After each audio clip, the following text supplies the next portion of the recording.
Entonces hay una reacción acrosómica con una liberación de acrosina que facilita esta penetración. Y también hay otras reacciones donde hay una impermeabilidad. Cuando entra un espermatozoide, los otros espermatozoides no pueden entrar, de tal manera que se evita una poliesperma. Entonces, a eso llamamos la fecundación. Después viene el proceso de segmentación. Estos procesos que les estoy diciendo es importante para poder diferenciar las membranas o capas que se van a distribuir al final, ¿no?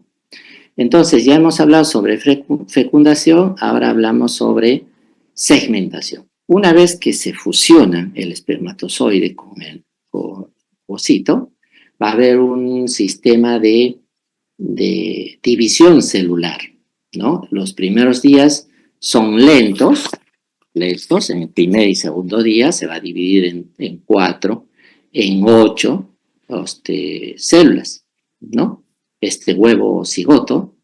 Posteriormente, ya en el tercer día, vamos a tener un promedio de 16 blastómeras en esta división del huevo cigoto. Estas 16 blastómeras se toman el nombre de mórula, ¿ya? Mórula. En este tiempo de la formación de la mórula pasa algo importante porque en este compacto que tienen las células de división celular se introduce el líquido, ¿no? Al introducirse el líquido va a formar un blastocele, más o menos acá este líquido va a formar un blastocele. Cuando aparece el blastocele ya se va a conformar un blastocisto, Entonces repetimos acá, fecundación, segmentación, la división de 2, 4, 8, 16 células se compactan y más o menos entre el sexto y el séptimo día va a introducirse el líquido entre las blastómeras y toma el nombre de blastocisto. Y es el blastocisto donde se va a adherir al endometrio y eso se llama implantación. Cuando hablamos de implantación hay 3 elementos importantes o fases denominadas 1, aposición, 2, esto vendría a ser una aposición, adhesión e invasión. ¿En qué consiste estas fases? La aposición es cuando se toma contacto el blastocisto con el endometrio. Toma contacto el blastocisto con el endometrio. Aposición. La adhesión es cuando el polo, como vemos acá, el polo central o interno ya se está introduciendo a las capas del endometrio. ¿Lo ven acá? Las capas del endometrio. Y la invasión es cuando ya todo el endometrio cubre al blastocisto. Ahora, acá podemos sacar provecho de esta imagen del blastocisto que ya podemos diferenciar acá unas capas que es la central, que hay células germinales primordiales, ¿no? Que al final van a formar el epiblasto y el hipoblasto, que son, al final nos van a dar el ectodermo, como resultado embriológico, el ectodermo, el mesodermo y el endodermo. Vamos a pasar a la próxima. Vean acá. Ya está el blastocisto y hay una clara diferenciación de capas externas y capas internas. Este vendría a ser una capa externa, este vendría a ser una capa interna. La capa externa está formada por el trofoblasto. Y en el trofoblasto hay 2 capas que se van a diferenciar. El citoblasto y el sincitio trofoblasto. Y en la capa interna, que son células pluripotenciales, son células pluripotenciales, vamos a tener ya la diferenciación posterior de el ectodermo, mesodermo y endodermo, ¿no? Entonces acá también podemos ver que hay una diferenciación celular del hipoblasto con células, del epiblasto, perdón, con células azules y el hipoblasto, células amarillas, ¿no? Ya vemos acá una diferenciación del endodermo y vemos cómo la parte externa se está formando el trofoblasto. Este trofoblasto puede dividirse en dos capas, ¿no? La capa interna, que vendría a ser el citoblasto, y la capa externa, el sincitio trofoblasto, que al final va a producir la hormona del embarazo, como es el HCG, su unidad beta, ¿no? Seguimos. Ahora, para hablar de la embriología del aparato genital femenino, tenemos que hablar del aparato urinario. Tenemos que decir que funcionalmente, tanto el sistema urinario como el sistema genital son diferentes, pero embriológicamente y anatómicamente tienen mucha similitud. Entonces, en las primeras semanas hay precursores de células embriológicas para formar el riñón, los conductos urinarios y el sistema genital. Uno de estos precursores es el mesodermo intermedio. En la parte anterior hemos visto que acá hay una capa bicelular, por lo menos los amarillos y los azules, ¿no? Que va a formar el epiblasto y el hipoblasto, y ya acá de los azules va a salir el mesodermo, el ectodermo y el endodermo. Entonces, cuando hablamos de precursores, tanto para el sistema genital femenino como para el sistema urinario, todos derivan del mesodermo intermedio. Esta es una idea fuerza. Todos derivan del mesodermo intermedio. Y de ese mesodermo intermedio hay diferenciación del pronefros, por ejemplo. Este pronefros es transitorio, totalmente transitorio. Es la formación de por lo menos de 7 a 10 grupos de células que van a estar en la parte cervical. Se viene más o menos acá, y son transitorios, que al final de la tercera semana más o menos van a desaparecer. Pero esto ayuda, estos pronefros ayudan a la formación del mesonefros. Este mesonefros es el que va a dar origen a varias estructuras del sistema urinario y también del sistema gonadal. Y el metanefros es el que va a dar al final el riñón definitivo, la estructura orgánica del riñón definitivo. Seguimos. Como hemos visto, acá el pronefros, más o menos al final o al principio de la cuarta semana y termina en la cuarta semana de gestación. Hay 7 a 10 grupos cervicales, hasta acá más o menos. Son nefrotomas, estos 7 a 10 grupos cervicales, también llamados nefrotomas, ¿no? Y desaparecen al final de la cuarta semana de gestación. Pero es importante la presencia del pronefros para que se forme el mesonefros, como vamos a ver, ¿no? Este mesonefros va del segmento torácico, como dice acá, lumbar, desde más o menos de acá hasta acá, y se va a juntar o tiene contacto con la cloaca, que ya vamos a ver posteriormente. Esta cloaca va a dar origen a la vejiga, al recto, etc. Empieza más o menos en la cuarta semana de gestación, los túbulos de mesonéfricos, como repetimos, va de la región torácica a la región lumbar. Es un alargamiento para formar redes capilares mediales, o sea, es decir, estamos hablando ya de los glomérulos, ¿ya? De los glomérulos. Funciona como un riñón interino. Funciona como un riñón interino hasta el desarrollo permanente del riñón definitivo, que vendría a ser el metanefros. Acá vemos, ya comenzamos a hablar de dos cadenas importantes, que vendría a ser el mesonefros o conducto de Wool, y posteriormente la presencia del metanefros o conducto de Buehl.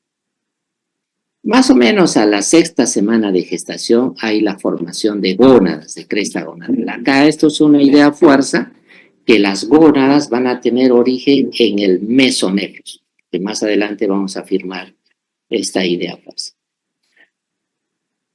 Muy bien. El metanefros, como hemos dicho, es la formación del riñón definitivo, ¿no? Que va a formar los conductos, los uréteres, va a formar la pelvis renal, las cálices mayores, los cálices menores, ¿no?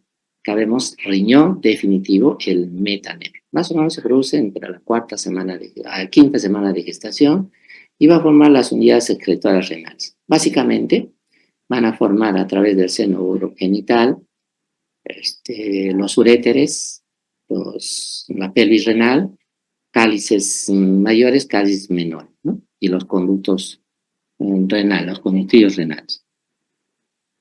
El sistema urinario, el sistema colector, como viene de la yema ureteral, que son los conductos ureterales, más o menos están por acá, y van a formar lo que hemos indicado antes, ¿no? El uréter, la pelvis renal, los cálices mayores y menores. Este es el resumen: la formación de ureter, hiperrenal, cálices mayores y menores y túbulos colectores. Obviamente, a través de la maduración de la organogénesis, la dilatación, va a haber una dilatación de la pelvis renal, la división de cálices mayores, la subdivisión de 12 generaciones tubulares, los túbulos colectores con desembocadura en cálices menores y origen de la pirámide renal. Acá vamos a ver cómo está la pelvis, cómo comienza a dilatarse, los cálices mayores, menores y al final los conductivos. El sistema excretor, básicamente, de las unidades funcionales del riñón, ¿no? Que se va a formar los glomérulos, como crecimiento de capilares en el extremo distal, los túbulos distales o cápsula de Bowman. Todos estos tienen de origen embrionario en el mesodermo intermedio. Acá vemos como un riñón definitivo, metanefros, excretor y yema ureteral, el colector. La producción de orina, acá es importante decir que, por ejemplo, Lachman indica que la producción de orina se produce a partir de las 12 semanas de gestación. Esto ayuda porque más o menos a las 12 semanas de gestación hay una cantidad de 50 centímetros cúbicos de líquido amniótico, y el líquido amniótico es el mejor traductor del sonido, así que por ecografía se puede ver varias estructuras a esa semana de gestación, ¿no? Criterios ecográficos, como por ejemplo para una ecografía genética, que nos ayuda, que va desde las 11 semanas hasta las 14 semanas. Como hemos visto acá, completamente el riñón comienza a funcionar a partir de las 12 semanas de gestación. Ahora, todo eso se forma en la pelvis y tiene que ascender. El ascenso es de pélvico a abdominal. Nacimiento del aspecto lobular. También es importante indicar que dentro de este origen embriológico termina de formarse todos los glomérulos hasta las 34 semanas de gestación, ¿no? La vejiga igual tiene origen de la cloaca, vamos avanzando, y que va a dar origen al tabique urorectal, que va a formar el seno urogenital, va a formar la vejiga. Continúa con alantoides, obliteración, buraco, ligamento umbilical medio. El seno urogenital da también origen a la porción prostática, ya sea en el varón, y membranosa en la uretra masculina. La porción cefálica desarrolla el tubérculo genital, uretra peniana y conducto anal en relación a la vejiga. Sistema genital, nuestro tema. Las gónadas, como habíamos adelantado, se forman del mesonefro, principalmente del mesonefro intermedio. Ahora, para hablar de gónadas tenemos que hacer una diferenciación. Por ejemplo, tenemos que hablar del sexo genético, del sexo gonadal y del sexo fenotípico. ¿En qué consiste el sexo genético?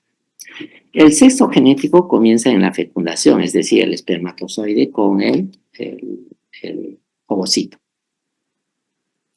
Y va a depender la determinación sexual del cromosoma masculino, del cromosoma Y. El cromosoma Y, que es un cromosoma corto, es pequeño y tiene un brazo corto que tiene un gen principal que es el señor Y, SRY, ¿no? A partir de ahora le vamos a llamar el señor Y para acordar mejor.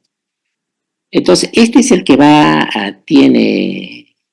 es un determinante testicular, ¿no? Un gen determinante testicular que va a dar origen al sexo masculino. Si hay ausencia de este gen, señor Y, va a dar origen al sexo femenino. Eso más o menos es el sexo genético. Va a depender del cromosoma X o del cromosoma Y. Las gónadas, como hemos adelantado anteriormente, vienen del mesonefros. Esta es la otra idea fuerte. Las gónadas vienen del mesonefros. Hasta la 7ª semana de gestación no se puede determinar el sexo. Es indeterminado, tanto en el varón como en la mujer. Las células germinales primitivas influencian el desarrollo gonadal. Ya hemos adelantado que en la formación ya del blastocisto hay células internas y células externas con una diferenciación del epiblasto y del hipoblasto. Del epiblasto son los que tienen las células germinales primitivas, se va a formar el saco vitelino, va a haber una migración del mesenterio dorsal a través de la línea primitiva y en la 6ª semana ya va a formar la cresta gonadal. Hay una proliferación epitelial del mesenquima subyacente para formar los cordones sexuales primitivos y ya se va a diferenciar las gónadas, ya sea masculino o femenino. Como vemos acá, la cloaca, el seno urogenital, para ver la diferenciación. Acá es en el mesodermo donde se van a formar las gónadas, ¿no? Acá las gónadas se van a formar en el mesodermo. Pero eso va a determinar que el factor determinante testicular, que es el gen señor Y, si hay presencia de esto, va a formar un testículo y en este testículo va a formar células de Sertoli y células de Leydig. Dentro de las células de Sertoli, que vienen a ser la producción de una hormona antimulleriana, lo cual va a involucionar el conducto de Müller o paramesonéfricos para que se forme el sexo femenino, ¿no? Como vemos acá, las gónadas van a formarse en el mesonefros, ¿no? De estas células germinales primordiales. Acá es un resumen del gen determinante sexual, es el señor Y, que es el factor determinante testicular que va a permitir la proliferación de cordones sexuales primitivos o cordones testiculares. Entonces es acá donde se forman ya las células, la presencia del cromosoma Y, para ver la producción de células de Sertoli y de células de Leydig, y según ellos van a ser 3 hormonas determinantes. Las células de Sertoli que vienen a liberar la hormona antimulleriana y la de Leydig, la testosterona. La testosterona por sí no tiene mucha actividad para la embriogénesis, sino que actúa a través del metabolismo, a través de una hormona, la dihidrotestosterona, con participación de la 5-alfa reductasa. Sabemos que participan las células germinales primordiales, las células de Sertoli, como vemos ahí, está en el epitelio superficial, hablamos que libera la hormona antimulleriana. Y las células de Leydig que están en el mesénquima de la cresta genital son las que van a liberar la testosterona. Y van a diferenciar, casi se puede diferenciar a partir de la 7ª semana, el sexo. A la 8ª semana de gestación es la producción de testosterona. La testosterona es producida por las células de Leydig. La testosterona, junto con acción de la dihidrotestosterona por acción de la 5-alfa reductasa son los que van a dar mayores embriológicamente el sexo tanto gonadal como fenotípico, como la diferenciación ya de las estructuras del pene, de la vagina, etc. En este caso, si hay producción de testosterona, estamos hablando de genitales externos masculinos. Acá vemos en relación a los ovarios, si hay un genotipo XX, hay la liberación de hormonas, como son los estrógenos, pero la determinación gonadal es a través de unos genes DAX1 y DAX1, mientras que cada genotipo de XX va a haber dos DAX1, que va a haber la aparición de los ovarios. La sustitución por estroma vascularizado, médula ovárica, que está acá, pero son en la corteza donde se van a producir los ovocitos y los folículos primordiales. Obviamente que todos estamos hablando de las células germinales primordiales, va a dar origen al novogonio, ¿no? Y que están principalmente en la corteza gonadal. Acá vemos del ovocito primario, ovocitos celulares. Los conductos paramesonéfricos, acá claramente, esta es otra idea fuerza. Primero se forma el conducto mesonéfrico o conducto de Wolff.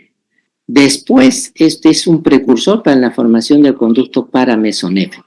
Primero tiene que haber la formación del conducto mesonéfrico o conducto de Wolff, y después los conductos paramesonéfricos o conducto de Müller. Vemos acá igual que del mesodermo es la formación de las gónadas. Los conductos genitales.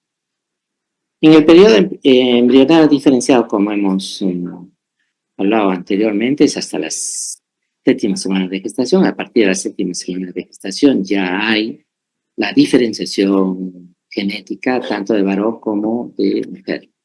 Los conductos mesonéfricos al final de Wolff van a dar origen a un sexo masculino y la de Müller, sexo femenino.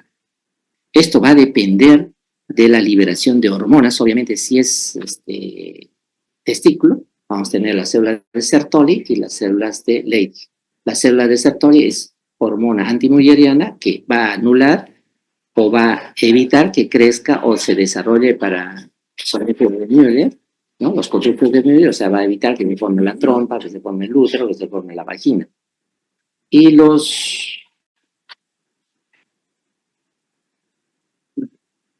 chiquita Rosy, perdón. Después, perdón, retomamos. El conducto mesonéfricos o de Wolff va a dar origen al sexo masculino por la liberación de sus hormonas y hay la presencia de células de Sertoli y células de Leydig. ¿Esto qué va a determinar el sexo? El señor Y. Y los paramesonéfricos de Müller son los DAX1, los genes DAX1, que en este caso vendrían dos cromosomas X, que tendrían la suma de DAX1 más DAX1. Muy bien. La regulación molecular. El señor Y es un gen que está en el brazo corto del cromosoma Y, va a formar los tubos conductos mesonéfricos, penetran a la cresta gonadal, hay un factor esteroidogénico 1 que hace que diferencien las células de Sertoli y las células de Leydig. Como hemos adelantado, la célula de Sertoli va a liberar la hormona antimulleriana que va a inhibir el crecimiento del conducto paramesonéfrico. Las células de Leydig va a liberar testosterona. Esta testosterona va a diferenciar ya el sexo masculino para la formación de genitales externos a través de la dehidrotestosterona por acción de la 5-alfa reductasa. Como vemos acá, este es el conducto paramesonéfrico o conducto de Müller, ¿no? En la zona caudal tiene un orificio y como es esta tiene 3 porciones caudal horizontal, ¿no? Que al fusionarse, el conducto paramesonéfrico o de Müller, al fusionarse, va a dar origen a las trompas. Acá se fusiona, va a dar origen al útero, al cervix y al tercio superior de vagina. Esto es importante saber porque tiene importancia clínica. Volvemos a decir, conductos paramesonéfricos, que es bilateral, va a formar la trompa. Al fusionarse estos dos conductos, tanto derecho e izquierdo, va a formar el útero, ¿no? El cervix y el tercio superior de vagina. Más adelante vamos a decir por qué es importante en la aplicación clínica, ¿no? Y el tercio superior de vagina y el tercio inferior y tercio medio viene a formarse la vagina del seno urogenital. ¿Por qué es importante? Por ejemplo, cuando encuentran cáncer de cuello del útero, en el estadio 1, en el estadio 2, que es operable, o sea, resecable, la operación que vendría a ser tratamiento curativo es una histerectomía, sacar el útero, más las trompas, más los ovarios, más tercio superior de vagina. ¿Por qué? Porque tienen el mismo origen embriológico, el cervix con el tercio superior de vagina. Esa es la importancia clínica. Muy bien, repasamos. Conducto mesonéfrico de Wolff. Hay una involución mesonéfrica superior, permanencia caudal y del conducto de Wolff. Hay tubérculos genitales, conductivos eferentes, están en relación al testículo. Mesonéfrico caudal, apéndice del epidídimo. Entonces, la formación de vía espermática, epidídimo eferente y eyaculado. Este es conducto mesonéfrico de Wolff. Y los conductos paramesonéfricos de Müller, craneal, cavidad abdominal, cruza ventralmente el conducto mesonéfrico, línea media, fusión contralateral y el canal uterino y el tubérculo paramesonéfrico. Acá vemos, nuevamente, conducto paramesonéfrico, que tiene un aspecto caudal, es abdominal, se va a fusionar con el lado contralateral y va a formar el útero y cuello del útero y tercio superior de vagina. Y hay una resorción de estos tabiques, ¿no? Resorción. Entonces hay una organogénesis, hay una fusión y resorción del tabique. Y del seno urogenital se va a formar el tercio inferior y el tercio medio de la vagina. ¿Cómo se desarrolla? Hay una ausencia de la hormona antimulleriana para que se desarrolle el sistema genital femenino. Debe haber una ausencia de la hormona antimulleriana, formación de genitales femeninos, ausencia del factor determinante testicular que va a producir una reacción del conducto mesonéfrico. Como hemos indicado, hay una porción craneal, trompas uterinas, horizontal intermedia, trompas uterinas, cefalópeo, caudal, primordio, útero vaginal. Acá ya estamos viendo, hay la fusión del conducto mesonéfrico, la fusión y la resorción de los tabiques. Acá está.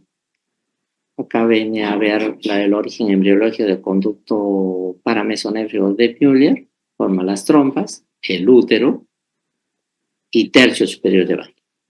El seno urogenital, tercio inferior y tercio medio de la vagina. El ligamento ancho también viene del mesodermo intermedio. Es un tejido mesenquimatoso derivado de la migración de conductos de la línea media o línea primitiva.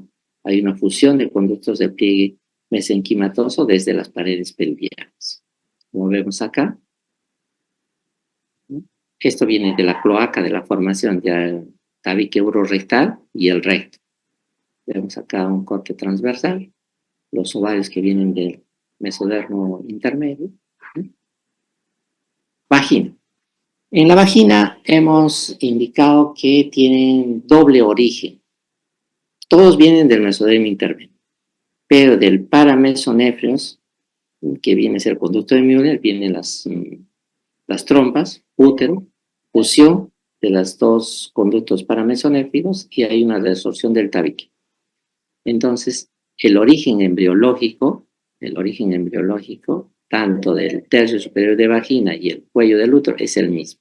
Por eso es importante saber para la parte clínica. Acá ya vemos anatómicamente las trompas, el útero, el endometrio, ¿no? El ligamento ancho, el ligamento uterovárico, todos vienen del mesodermo intermedio. Genitales externos. Más o menos ya la tercera semana de gestación, hay periodo indiferenciado hasta la séptima semana. Masculinos, tiene que haber la presencia de la dihidrotestosterona, que se forma a través de la testosterona por acción de la 5-alfa reductasa, alargamiento del tubérculo genital, la formación del pene, pliegues uretrales. El tercer mes hay una fusión de los pliegues uretrales y la uretra peneal. Femeninos, presencia de estrógenos, principalmente se lo va a dar el gen DAX1, pobre desarrollo del tubérculo genital, ausencia de fusión de pliegues, labios mayores, tumefacción de labios escrotales, labios mayores, que es más o menos un símil con el aparato genital masculino. Como vemos acá, de la cloaca viene la vejiga, el uréter. Acá ya hemos indicado que viene del paramesonéfrigos, la diferenciación embrionaria de la vagina, que son dos, ¿no? La formación de clítoris, esto ya en relación a los genitales externos. Obviamente hay muchas alteraciones congénitas en la fusión y la resorción de la división del útero. Muy bien. En relación, dos cosas en relación a la mama. La mama es una glándula sudorípara que es un apéndice de la epidermis y básicamente viene del ectodermo, ¿no?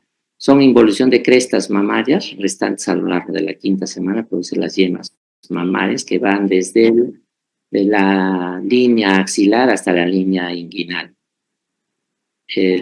Al poco tiempo, cada yema mamaria primaria da para varias yemas mamarias secundarias, por eso hay polimastia o politelia. Este proceso continúa el periodo fetal avanzado, en el recién nacido, a término forman 15 a 19 productos. Tenemos que indicar también que la maduración de la mama es embrionario, pubertad hasta la adultez, hasta la producción de lactancia de leche materna. En biología, durante el periodo fetal tardío, la epidermis en la que se originan las glándulas mamarias es una apéndice de la epidermis prácticamente, pero esto viene del ectodermo. Muy bien, si hay alguna pregunta, por favor, para indicarles que la referencia es el libro de embriología del ACMA. A través de su delegada les voy a pasar un resumen del aparato genital, de embriología del aparato genital femenino, de todo lo que hemos hablado. En este momento lo voy a hacer a través de la delegada, que ya tengo su teléfono, y cualquier consulta estoy para